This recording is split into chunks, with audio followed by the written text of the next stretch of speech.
everyone! So I said a while ago that I was going to do a bit of a more serious video regarding classism within homesteading.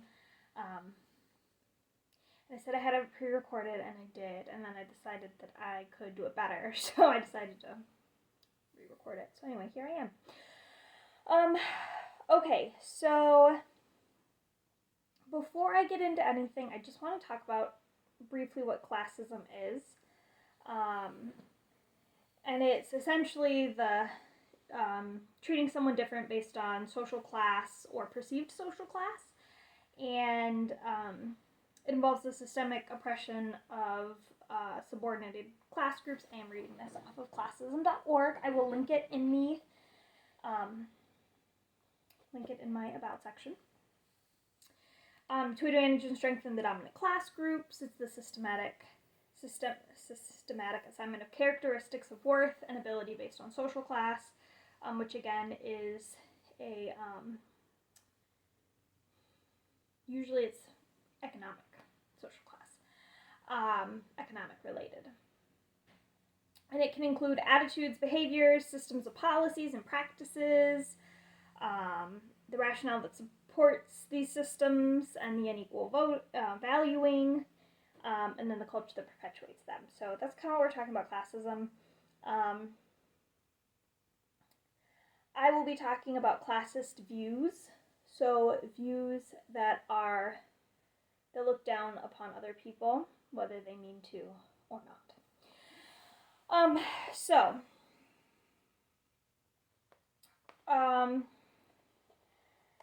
I guess I want to start with saying why this has come up. And the reason is that I am obviously not a homesteader yet, but we are working towards that kind of life.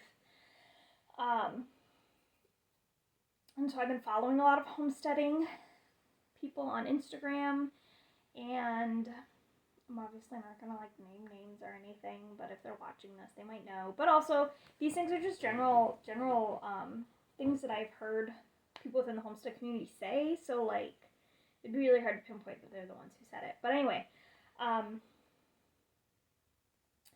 so some of the comments that I see within the homestead community on Instagram are things like from a soap and lotion maker that it's really great. Their soap and lotion is really great because you can read all the ingredients, and it's so good for your body because they use all natural ingredients, and you can read the label and know what everything is.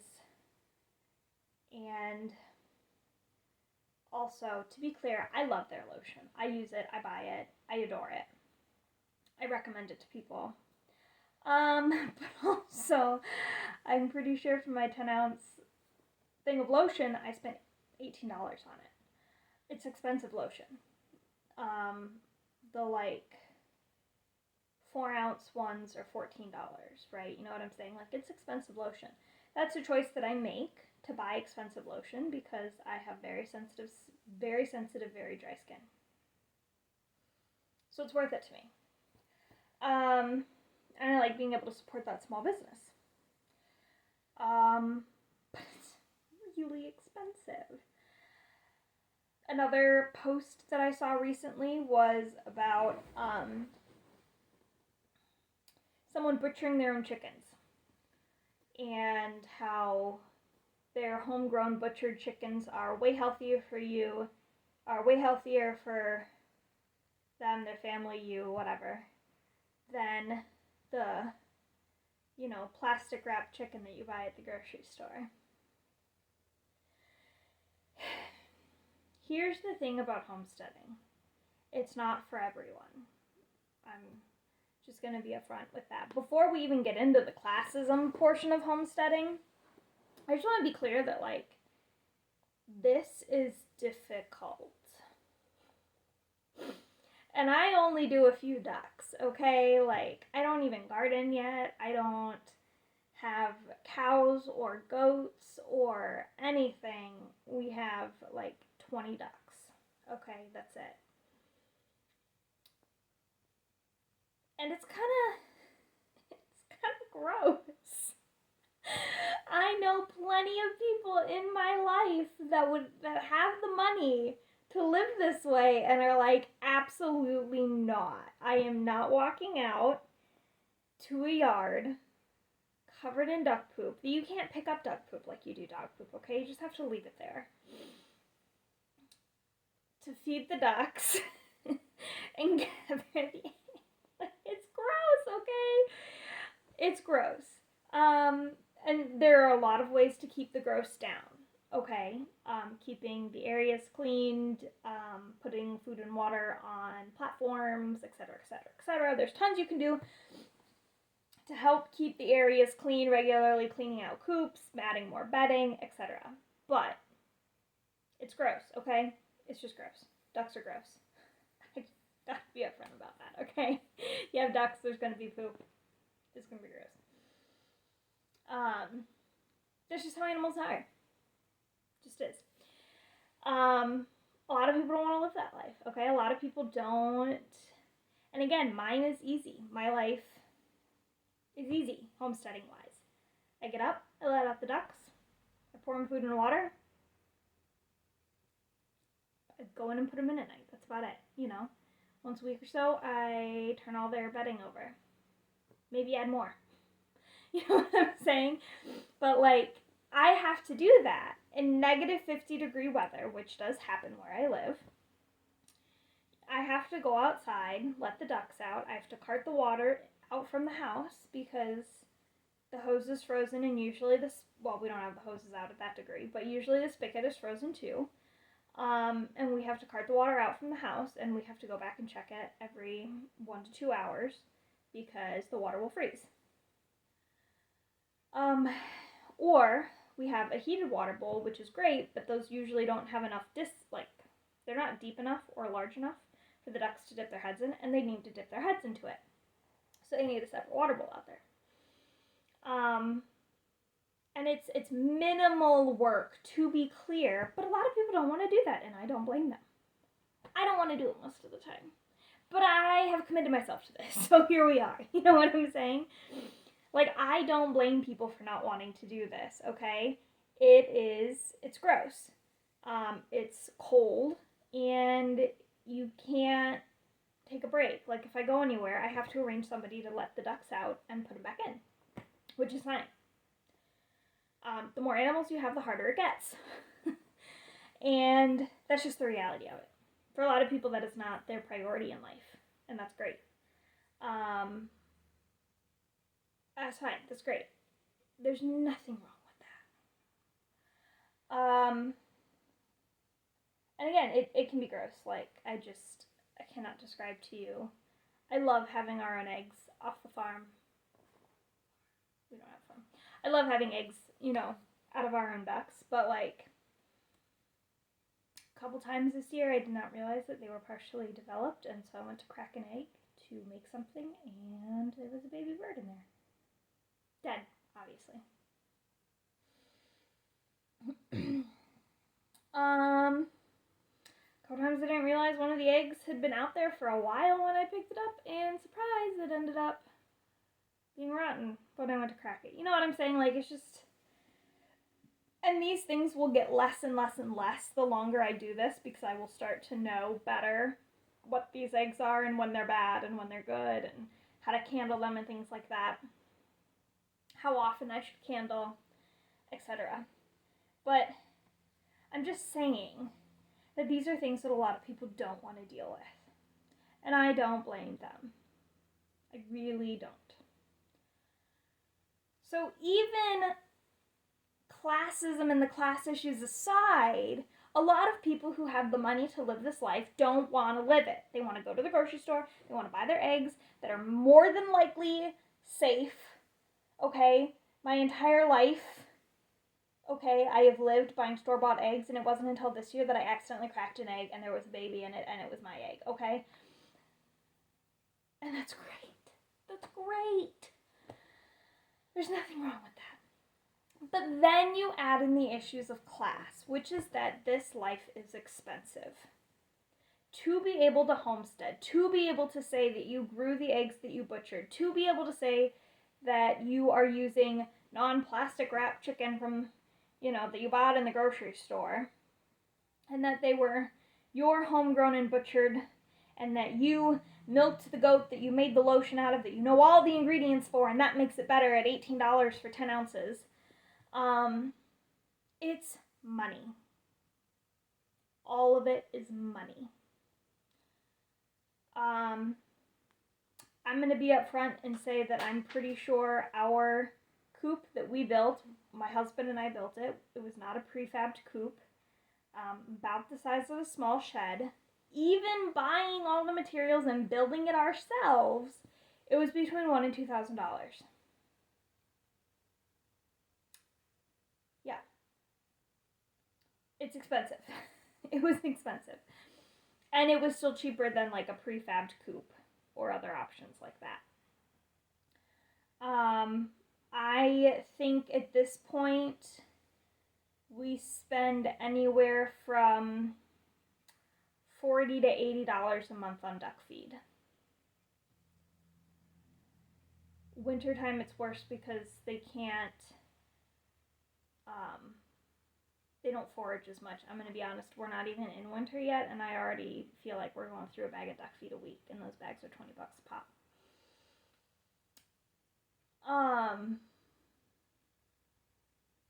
Yeah, and again, ducks are inexpensive comparatively. The coop cost was a one-time cost, and now it's just maintenance, but because it was well built, we probably won't have to do as much, and that makes it cheaper. But yeah, it can be pricey. We live in a very low cost of living area, but again, to have this many ducks, we have an acre of land. You can have ducks on less land. We kept them in a 150 square foot run for a while, with less ducks, but again, ducks are messy. So we had a 150 square foot run for them, and we had 7 ducks, and in about 2 months, they killed all of the grass, right? So you have to know that and understand that these animals, if not given enough space, A, it's going to be more money for you because you have to, give them the food that they can't forage, and B, they're going to destroy parts of your yard. Right? And again, we have 20 ducks, that's it. And that's what we spend. And that's not even counting the other stuff that we buy for them. Oyster shells for laying period, poultry grit, snacks, mealworms, because we like having happy ducks, the bedding for their coop, whatever we spent on their coop box, on their nesting boxes. Just for the record, my ducks do like nesting boxes. Some ducks don't like them, but mine do. We are interested in knowing who the parents of our ducks are, so we're, spending money to set up separate fantasy suites for breeding season. Now, that's something a lot of people don't do. That's fine. And again, you lose ducks, and that's whether or not you choose to take them to the vet. We choose not to, but a lot of people do. And that's all money. And I'm going to be 100% honest, we do not save any money. When you factor in how much it costs to keep these ducks, we don't save any money on meat or eggs. And part of that's because we don't eat their meat. But if we did eat their meat, we still would not save any money on meat or eggs when you factor in the cost it is for us to keep them. So yeah, homesteading costs money. The startup costs money. You can do things cheaper, and you can make that work. But the reality is that most people don't have the money to live this life. I don't know if most is correct, but many people do not have the money to live this life. And even if they did, they might not want to because, again, it is gross, it is work, you have no days off. It's not enjoyable for a lot of people. And that's okay, right? So when we get into this whole discussion of classism, the reason that those comments are classist, is because these people within the homestead community are putting a higher value on the products that they use and grow and putting down other products at the same time, right? And those other products that they're putting down, that they are assigning a lesser value to, are products that people need to survive, especially. Right? It is one thing to say this about a couch or a chair. It's still bad. But it's one thing to be like, oh, my chair is better and I spent more money and it's orthopedically correct or something. You know, you don't have to have it. You will survive without a chair. You will not survive without food. And in certain areas, you will not survive, or at least you will be in a lot of pain without lotion. I live in a place with very dry air, even in the summertime, and I can tell you that my hands are already starting to hurt from the dry air. I get bloody noses year-round because of the dry air, right? And so in some of these places, like where I live, lotion is very important. Or you're going to be cracked and bleeding all the time. Believe me. So assigning a greater value on more expensive products that are a necessity for living is frankly just really cruel and out of touch and classist.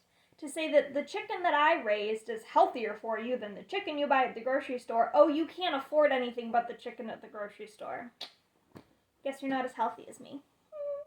You know what I'm saying? Like, do you hear how that sounds and how terrible that sounds? And also it's not true. It's not true. A chicken's a chicken. Like, I'm not gonna say that there aren't, you know, certain benefits to certain ingredients and, you know, lotions and stuff like that. Like, I'm not gonna say that, but there's no real nutritional difference between one chicken versus the other. They might taste a little different, and there might be a tiny nutritional difference based on, like, diet and stuff, but a chicken's a chicken. You know what I'm saying?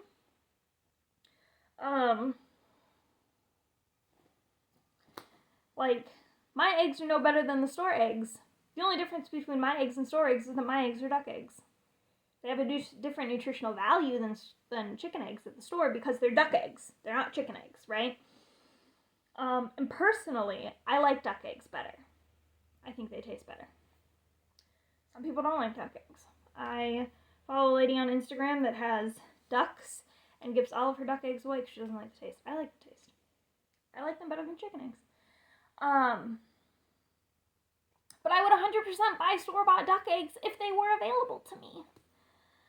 I just bought chicken eggs because our ducks aren't laying right now because it's past laying time for our ducks, which is fine.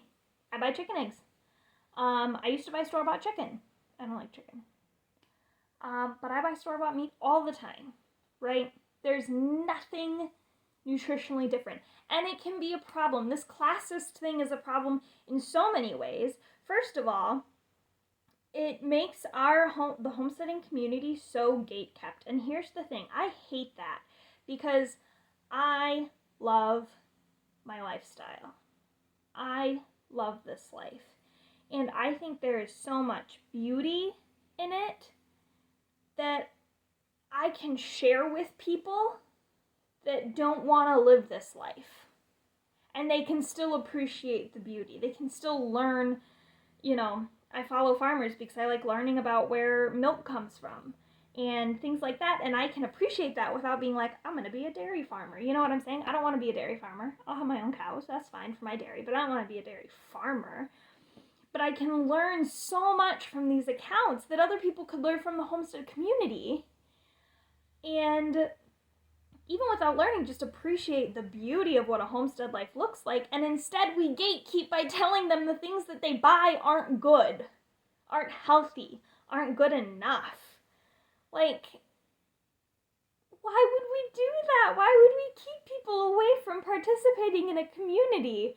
Because it's not good enough. Because what? They don't buy free-range chicken. It's if you have a problem with the meat industry, that's fine, but take it up with the meat industry, not the people that are buying from it, because for any number of reasons, they have no choice. Food scarcity, economic impacts. Like, this isn't on them. This is on our government for not regulating properly and things like that. Take it up with them, okay? But, like, don't sit there and pretend that your food is better than the food that everybody else eats. It's not. There's so many reasons to be a part of the homestead life, and so many reasons to, get your own food and grow your own food, and take care of your own food. Take care of your own food. I guess that's right. I am taking care of my ducks, and I will probably eat them at some point. But it doesn't have to be involved. It doesn't have to have anything to do with nutrition or organic or those other things that aren't.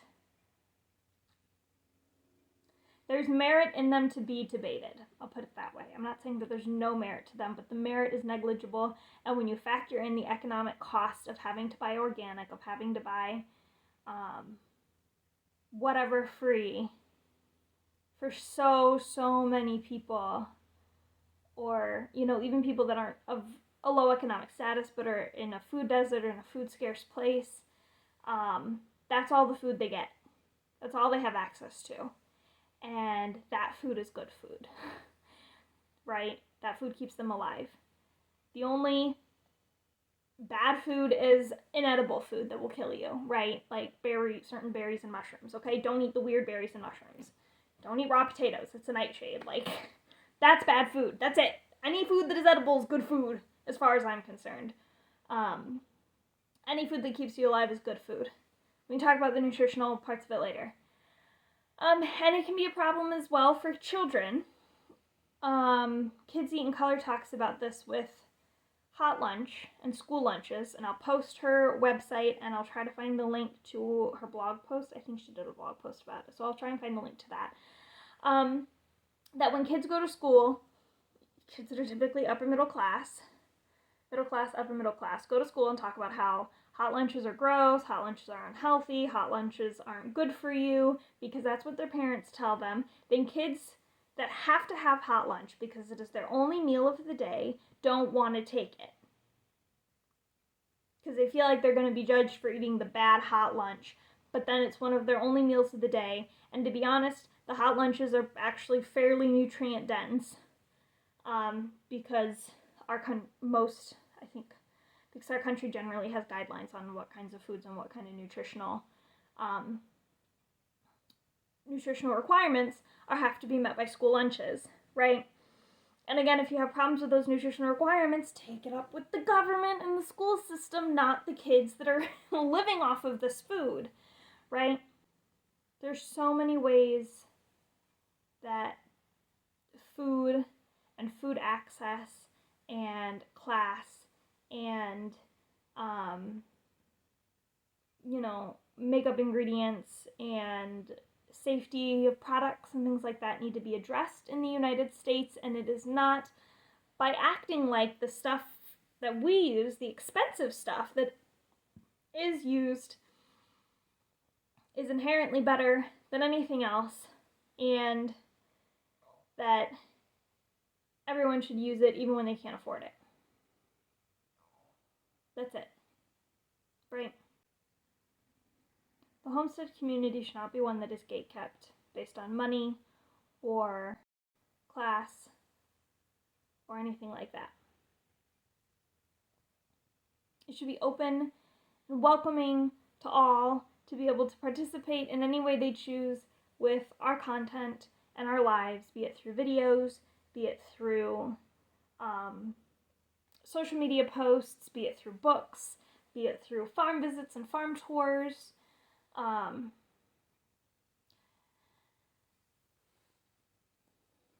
they shouldn't be made to feel anything less for living a different lifestyle or for having food or products that aren't the same as what homesteaders make on their own farms. So that's my talk on homesteading and classism. If you have any comments, thoughts, questions, concerns, leave me a comment. I will address them as best I can. And also, I will be doing another video somewhat like this on the more heavy side, talking about the history of permaculture and how it often is not properly talked about, I guess. Okay. Thanks for listening. Hope you guys are having a great week. Have a great weekend. Bye.